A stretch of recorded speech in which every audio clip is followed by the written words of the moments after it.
noite a todos. Salve a amada igreja, a santa, gloriosa paz do Senhor, Salvador Jesus Cristo. Amém?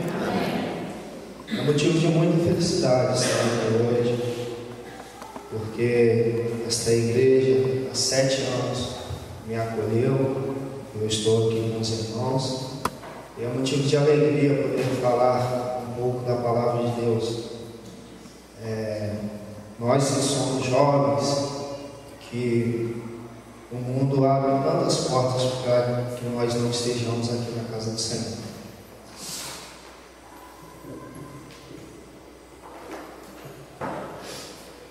Eu sinto o peso da responsabilidade de trazer uma mensagem para os irmãos, mas Deus está conosco. Peço aos irmãos que abram as suas Bíblias em Mateus capítulo 27, versículo 32.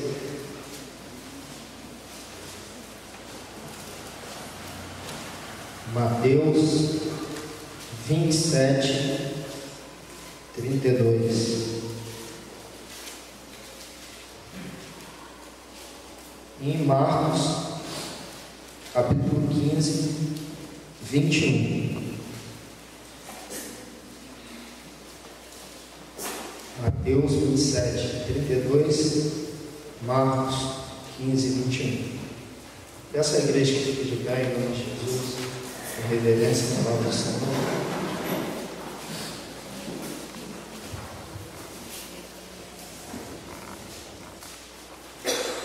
E quando saíram, encontraram um homem, Sirineu, chamado Simão, a quem constrangeram a levar a sua cruz. Marcos, capítulo 15, 21. E constrangeram um certo Simão, Sirineu, pai de Alexandre e Rufo, que por ali passava, vinda do campo, a que levasse a cruz. Amém? Amém. Senhor, nosso Deus, nosso Pai, Pai de nosso Senhor Salvador Jesus Cristo, nesta noite estamos reunidos na Tua casa em Teu nome. Que nesta noite, Senhor, as pessoas não venham a ouvir a voz do que está pronunciando, mas verdadeiramente do que fazem. E que a Tua palavra venha fazer efeito de libertação, de cura, de transformação, de conforto, paz, refrigério, Senhor, porque o Senhor é a própria palavra. Esteja conosco em nome de Jesus. Amém. Eu confesso para os irmãos que um dos meus grandes sonhos é conhecer Israel e muito mais a Jerusalém. Até hoje eu não tive essa condição de poder viajar lá, mas há uns 4 anos atrás eu tive uma ideia. Vou viajar em casa, comprei um documentário de Israel para poder saber um pouco mais. Jerusalém é uma cidade maravilhosa, uma cidade cercada por muros milenares, algumas partes com 3.000 anos, algumas partes com 2.000, outras com 1.000. Jerusalém é uma cidade onde várias partes, o seu piso original, ela já não é o mesmo, porque o piso da primeira cidade, ela se encontra a 8 metros do que é hoje. Jerusalém é o centro do monoteísmo mundial. Para quem não sabe, o monoteísmo é a adoração ao único Deus. E assistindo esse documentário, várias passagens dele, eu pude meditar, até mesmo nessa passagem, onde o seu primeiro piso fica a 8 metros.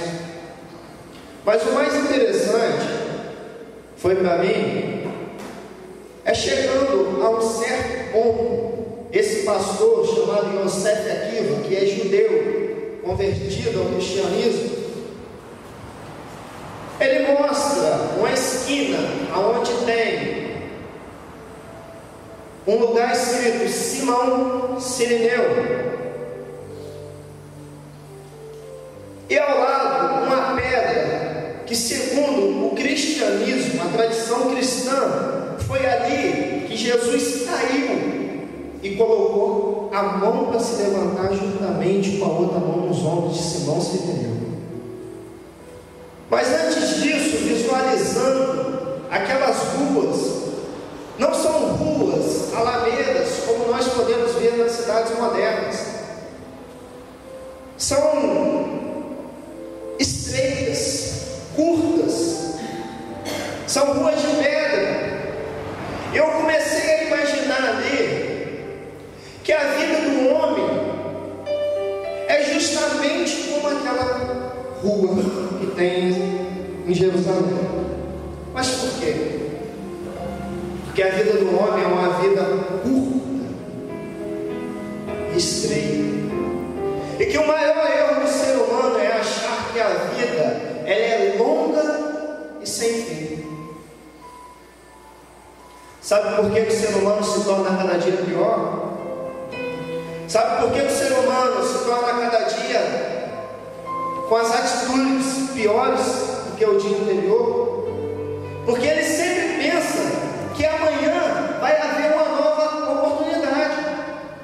Só que como uma vida é curta e estreita, como aquela rua de Jerusalém, assim é a vida do homem. Então nós deveríamos viver este dia como se fosse o último da nossa vida.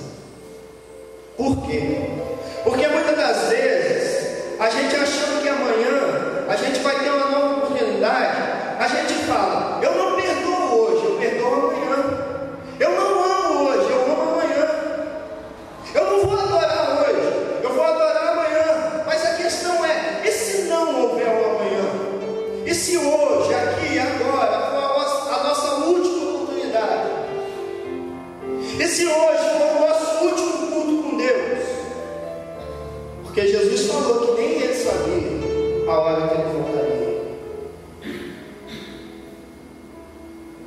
Muitas das vezes nós deixamos de fazer o que é para fazer hoje e amanhã. Quer aprender um pouquinho da vida? Peço até desculpa aos irmãos, que alguns também já perderam familiares. Eu perdi meu pai. Mas muitas das vezes a gente aprende algumas coisas com o falecimento, que a gente só quer, às vezes, dar valor no momento que vai embora. Por que não dá valor hoje? Por que aquele irmão que a gente não tem muita amizade, que a gente não suporta nem olhar, por que a gente não perdoa? Se nós vivermos o nosso dia como se fosse o último, é isso que Jesus diz: a cada dia basta o seu mal. Você não vê lá as aves semeando, você não vê os lírios do campo descendo, mas se veste melhor que Salomão em sua glória. Então, se nós vivermos hoje como se fosse o nosso último dia, ao invés de a gente perdoar amanhã, a gente perdoa hoje. Ao invés de a gente dizer que ama amanhã, a gente vai dizer que ama hoje. Ao invés de a gente aceitar Jesus amanhã, a gente aceita hoje. Ao invés de a gente largar o nosso pecado, a nossa iniquidade amanhã, a gente larga hoje e faz um novo concerto com Deus. Essa é a nossa vida. Mas voltando um pouco a Simão Sirineu, com essa capela que eu vi, eu comecei a estudar um pouco, a procurar com alguns historiadores, arqueólogos, alguns livros de teologia, documentário, falando acerca de Simão Sirineu. A Bíblia não traz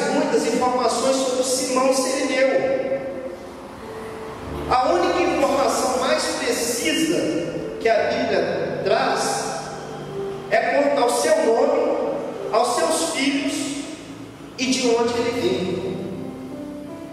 Sirineu não é sobrenome. Sirineu é uma alusão ao lugar que a pessoa nasceu. Há 2000 anos atrás existia uma província romana com o nome Cirene, e quem nascia em Cirene era Sirineu. Essa província se situava ao norte da África. Há 2000 anos atrás, 99% da população da África era adoradores de deuses estranhos, eram adoradores de necromância, adoradores de demônios. Há 2000 anos atrás, 80% da população era negra, tirando somente o Egito. Então significava que Simão era negro. Há 2000 anos atrás não existia cristianismo. Então isso significa que a única religião monoteísta que adorava a um único Deus era o judaísmo, que não é proselitista, que não trabalha com conversão de almas. Então isso significa que o mundo era restrito a conhecer a Deus. Mas aí eu indago, o que um homem adorador de deuses estranhos, de necromância, estava fazendo a 1.600 quilômetros da sua terra, no dia 14 de abril da era cristã, aproximadamente entre o ano 31 e 35, fala com tanta propriedade, porque a palavra de Deus nos diz lá em Êxodo, capítulo 12: e vós todos Israel, ao 14º dia, celebrareis a Páscoa solene ao Senhor. Era dia marcado, com hora marcada. Uma das respostas está em Simão. O nome Simão é uma helenização do nome de um dos 12 filhos de Jacó, Simeão. Naquele tempo, se você pertencesse a uma tribo, então eles iam deixando a marca com os nomes. Mas espera aí, um homem adorador de deuses estranhos, longe de sua terra, com um nome bíblico, sem conhecer o Deus de Israel,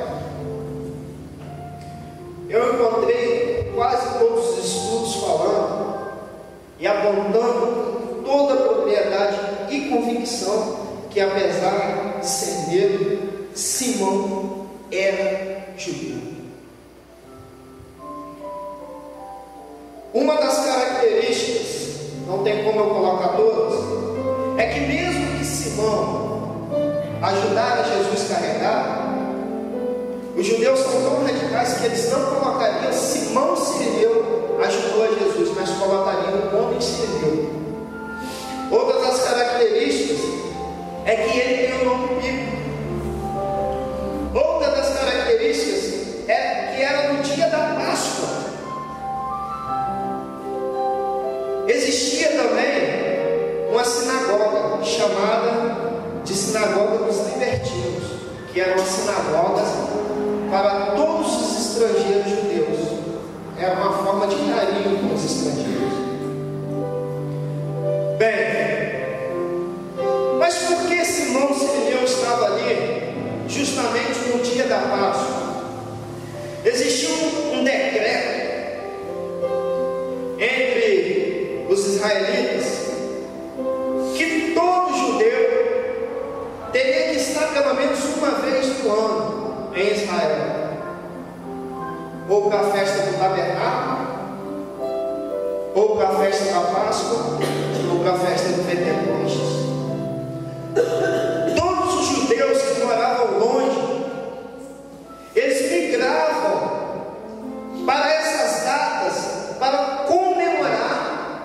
com o seu povo.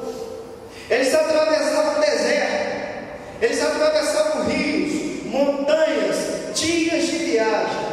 E Simão Sirineu veio para a Páscoa. Somente com o intuito de ver o sacrifício do Cordeiro Pascal. O sacrifício do Cordeiro Pascal, ele acontecia em um átrio muito maior que isso daqui. Acontecia em um átrio aonde tinha um altar com 2,88 metros de altura, com 12 camadas de pedras em espiral, aonde era sacrificado o cordeiro. Nesse átrio existia uma porta, e ali ficava um auxiliar do sacerdote, porque para se entrar nesse átrio para ver o sacrifício do cordeiro, não se entrava de qualquer maneira. As pessoas tinham que vestir uma túnica branca de linho, e toda vez que a Bíblia diz túnica branca de linho, ela quer dizer justiça, sem mácula, sem defeito. Quando ele chegava ali na porta, aí vinha, chegava na porta, escrito limite, aí o ajudante: você pode entrar. Não, você não pode entrar. Para quem não sabe, é até assim. É assim até hoje, lá no céu, que aquele que não estiver com as roupas brancas como a neve, não vai entrar para ver o Cordeiro. Só que a Bíblia nos relata que Simão Sirineu vinha do campo.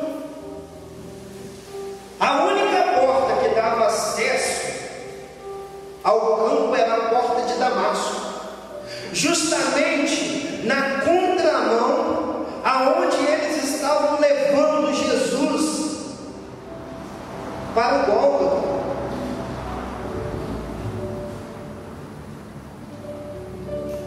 Existia um certo ritual.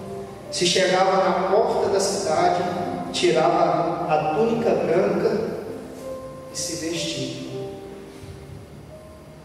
E aí vai Simão Sirineu, sem saber que tinha uma esquina, assim como eu e você, cheio de planos, cheios de projetos, sem saber o que nos espera. Mas a esquina serve para duas coisas: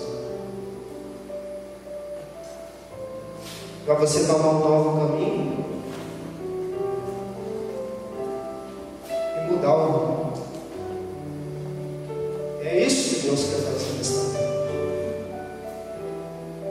Só que de repente, no caminho de Simão Sirineu, ele avista uma turma de pessoas gritando, xingando palavrões, querendo esbofetear um homem. Talvez ele não soubesse do que se tratava. Simão Sirineu tinha duas opções: ou voltar ou parar. Se ele voltasse, ele ia retardar o que ele estava indo fazer. Se ele parasse, ele correria o risco de alguém passar ali e sujar a sua túnica. Mas ele escolheu a melhor opção. Era uma condenação romana. A condenação romana acontecia da seguinte forma: quando era decretado o julgamento da pessoa, o procurador pegava uma tábua mais ou menos desse tamanho e fazia um furo aqui, outro aqui e outro aqui. Desse para cá, ele colocava uma corda e pendurava a condenação daquela pessoa.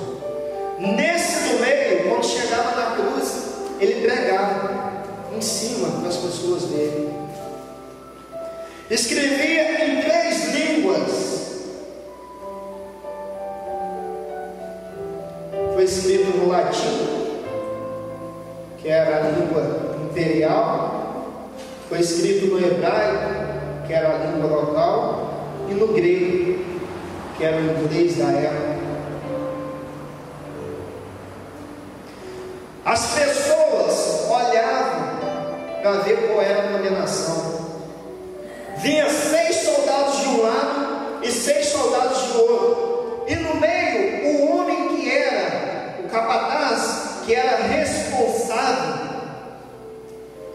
pela sentença daquele homem, puxava uma corda que era amarrada no pescoço e na barriga. E as pessoas olhavam, esse homem, liam, esse homem foi condenado porque ele é um estuprador.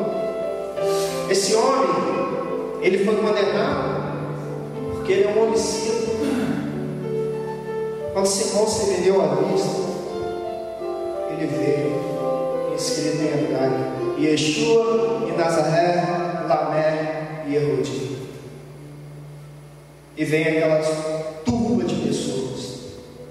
De repente, esse homem cai aos pés de Simão Sirineu. Às vezes as pessoas caem aos nossos pés e a gente finge que nem vê.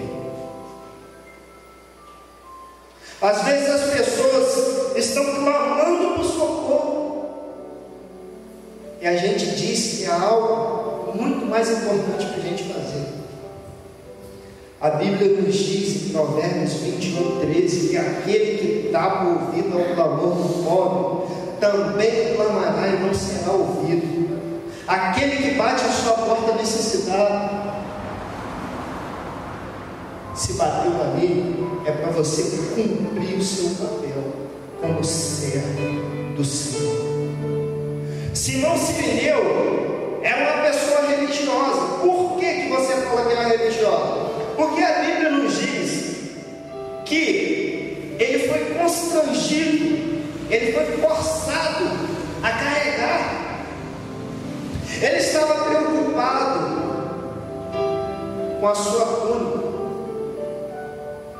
Ah, mas eu estou indo para o culto.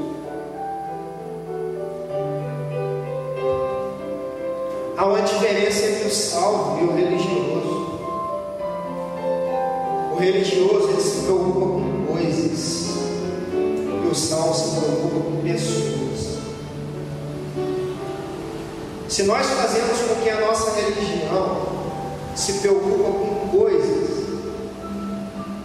a nossa religião se torna muito bonita, mas não se torna diferente da outra.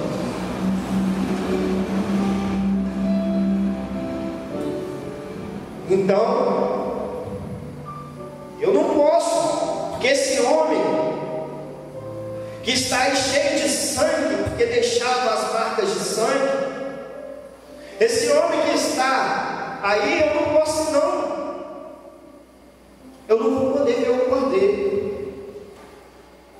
Mal sabia ele que aquele sangue que ia sujar a sua túnica era o verdadeiro cordeiro que tira o pecado do mundo. Quando as pessoas se amotinavam dentro do átrio para ver o sacrifício, o sacerdote saía de trás de uma cortina com um cordeiro branco, imaculado, sem manchas, com a mão esquerda aqui, mão esquerda justiça, direita bênção, com o cordeiro, com o pescoço aqui de baixo, e batendo assim, ó.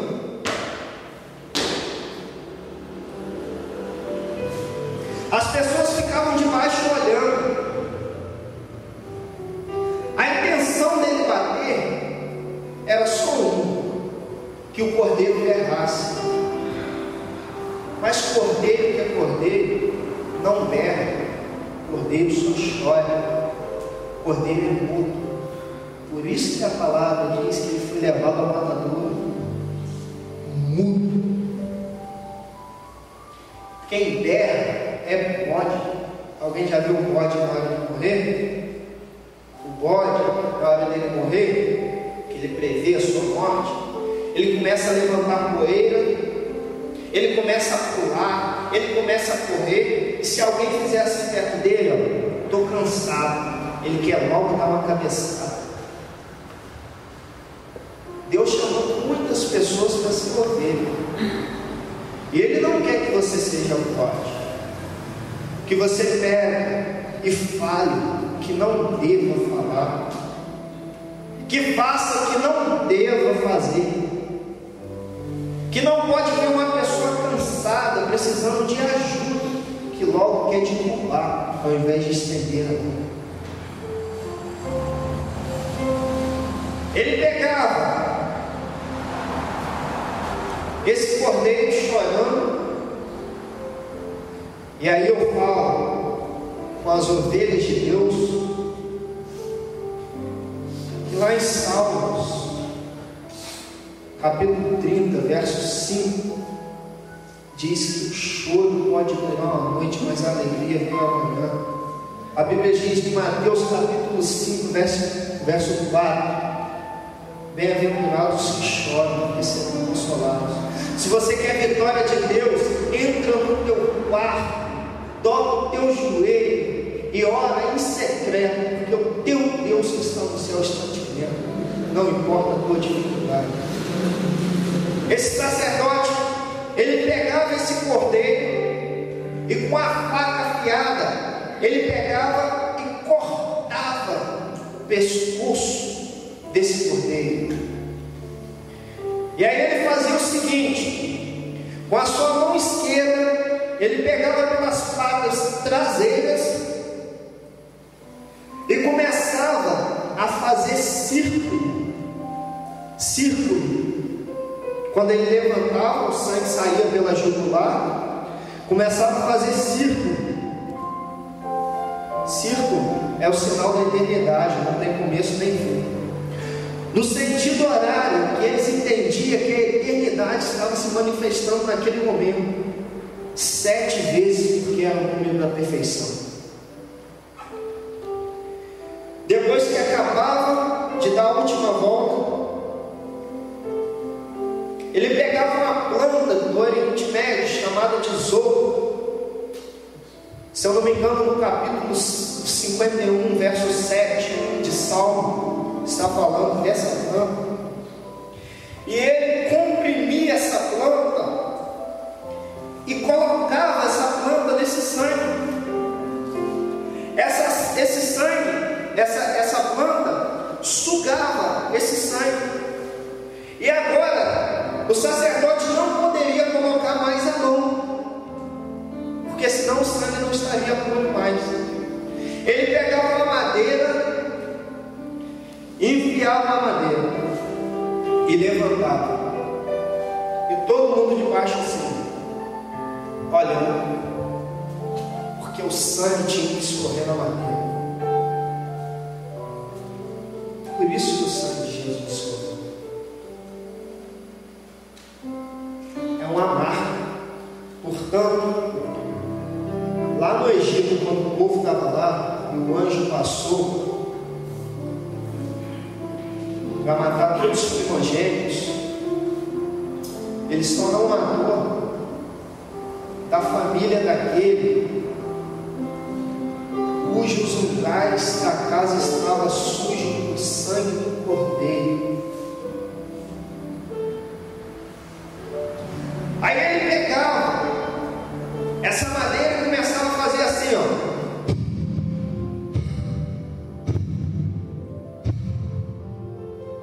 Esse sangue vinha e caía na roupa, na túnica branca das pessoas que estavam ali embaixo. E eles entendiam que esse sangue vindo do alto era a manifestação de Deus através do sangue do cordeiro, nos purificando de todo pecado. Por isso nós devemos lavar as nossas vestes no sangue do Cordeiro, porque Ele foi sacrificado para que as nossas vestes estivessem alvas como a dele. Eu vejo o seguinte, que o homem vai na contramão de Deus, assim como Simão Sirineu estava indo. Mas Deus entra na vida do homem para dar uma nova direção. E assim, como Simão ajudou Jesus a carregar, Jesus fala contigo hoje: se a tua cruz está pesada, sou eu que vou te ajudar.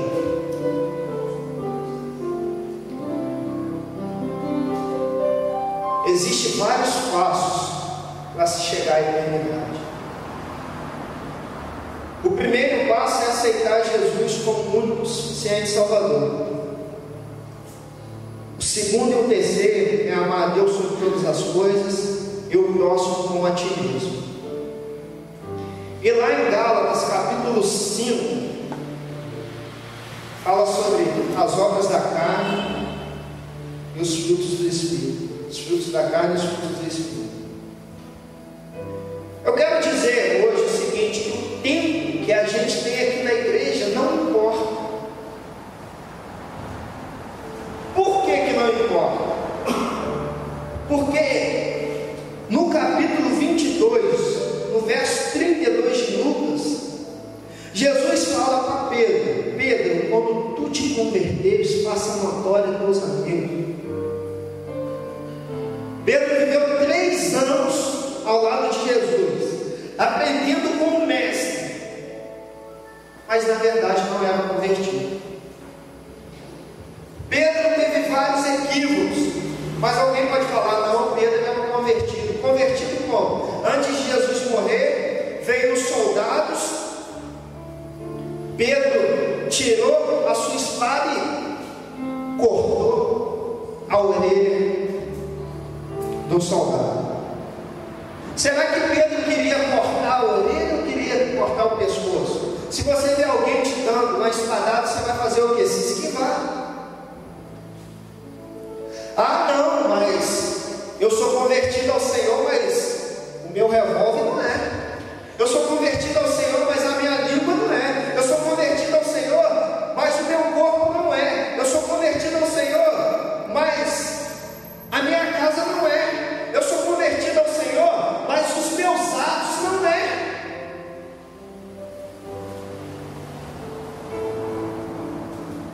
Quero vos dizer o seguinte: para se construir uma multinacional é um grande investimento. E para você conseguir trabalhar nessa multifuncional, você precisa enviar o seu currículo. Suponhamos que você seja chamado e chega lá, o entrevistador te fala: você vai ficar 3 meses de experiência. Quando vencer os seus 3 meses, a gente vai assinar um contrato com você de 1 ano. No final do ano, quando terminar o seu contrato, você vai ganhar 1 trilhão de euros. Você não vai precisar trabalhar para ninguém. Você vai viajar para onde você quiser. Você vai comprar o que você quiser. Só que tem um porém. Aqui tem uma folha que você vai ter que se enquadrar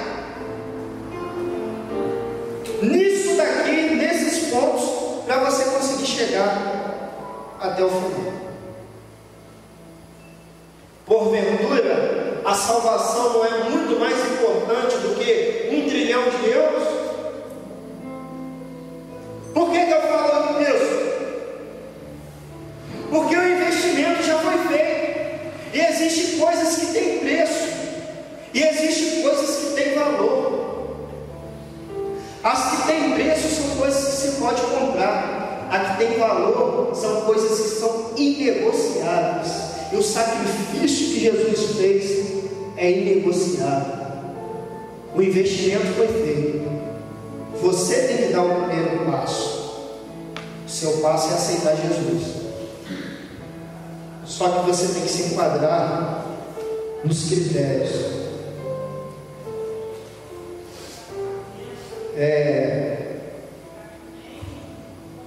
Eu não vou ler porque vai ficar muito tarde, mas para quem quiser ler, lá em Gálatas, capítulo 5, de 16 a 21, tem falando sobre os frutos da carne. E aqui tem a tradução do original do grego, quem quiser, o que significa. Porque no final, no versículo 21, diz que os tais que praticam não herdarão o reino de Deus.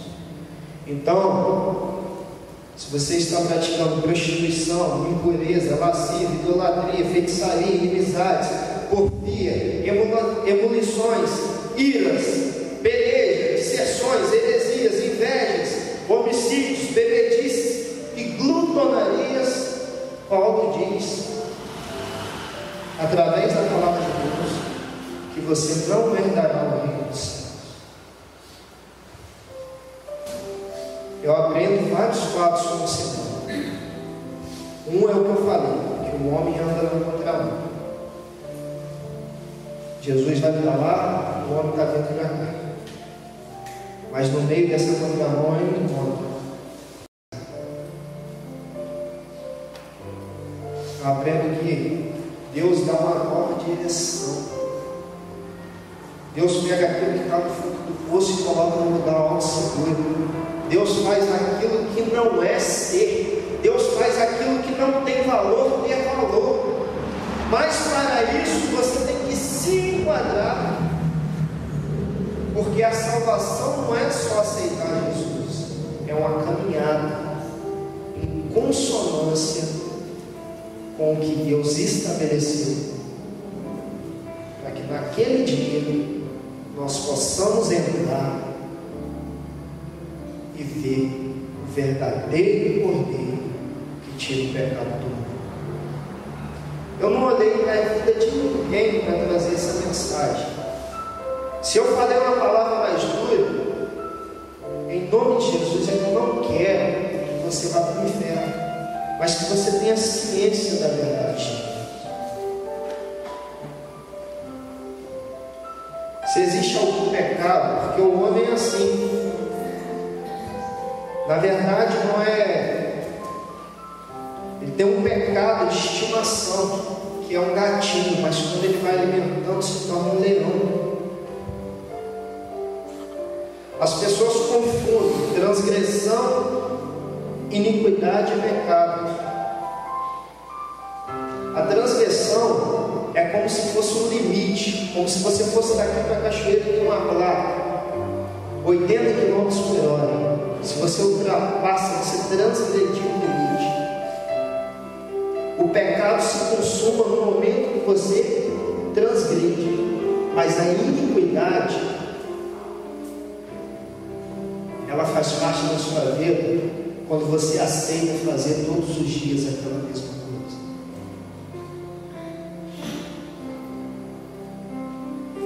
Deus entende que você peca, mas Ele não entende que a iniquidade faça parte da sua vida. Por isso que Ele te trouxe aqui nesta noite, porque Ele quer te dar uma nova direção. Eu não estou falando de bens materiais, eu não estou falando de cura, eu estou falando de salvação, porque é algo que não tem preço, não tem valor. Jesus desceu, foi humilhado. Jesus não era nem para ser crucificado, porque quem era açoitado não era crucificado, quem era crucificado não era açoitado,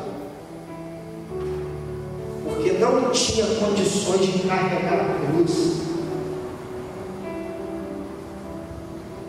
Se você nesta noite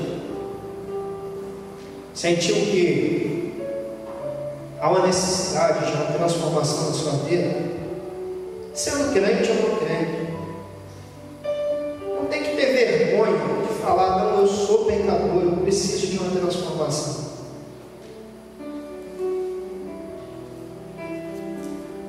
Tem que temer e falar assim: eu não vou deixar de fazer amanhã o que eu posso fazer hoje, porque a minha oportunidade é agora. Eu gostaria de orar. Se você quer aceitar Jesus, veio aqui. Talvez você tenha vergonha de levantar suas mãos, mas aceite no seu coração e depois procure o pastor, procure os diáconos ou algum irmão aqui que ele vai te apresentar o Senhor. Mas para todos os irmãos aqui, se sente que há necessidade de tirar algo que é pecaminoso da sua vida, também fique de pé. A igreja, fique de pé e vamos orar nesse momento. Fale com Deus neste momento qual é a sua fraqueza. Fale com Deus aonde você precisa mudar. Fale com Deus que você está disposto a trabalhar para Ele. Fale com Deus que você não quer jogar no lixo o sacrifício que Ele fez por você, mas que você quer fazer valer a pena Ele ter sido crucificado para que você tivesse salvação. Amém? Senhor, nosso Deus e nosso Pai, Pai de nosso Senhor e Salvador Jesus Cristo, nós somos gratos pela Tua Palavra, Senhor, porque a Tua Palavra é excelente e tem o poder de penetrar aonde nenhuma outra tem o poder. A Tua Palavra tem o poder de fazer o que nenhuma outra faz.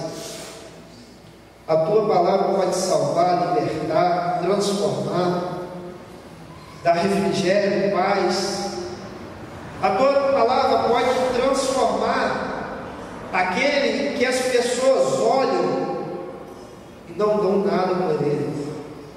Mas existem pessoas também, Pai, que estão alimentando a iniquidade todos os dias e que precisa de uma transformação, que precisa de um despertar, e a oportunidade é hoje.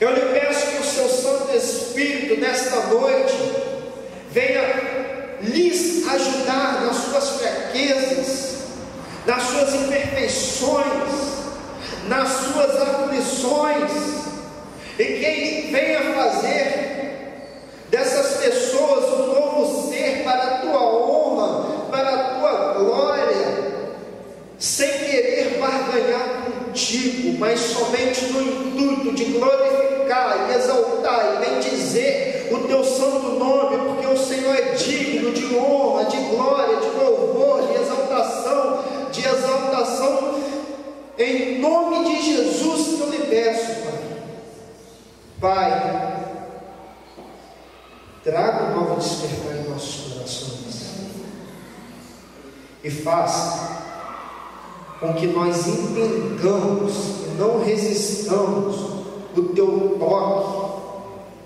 a nos conduzir a uma nova direção, porque muitas das vezes nós estamos até no caminho, mas na direção errada, assim como Simão faz conosco, nos coloca na direção correta, em nome de Jesus.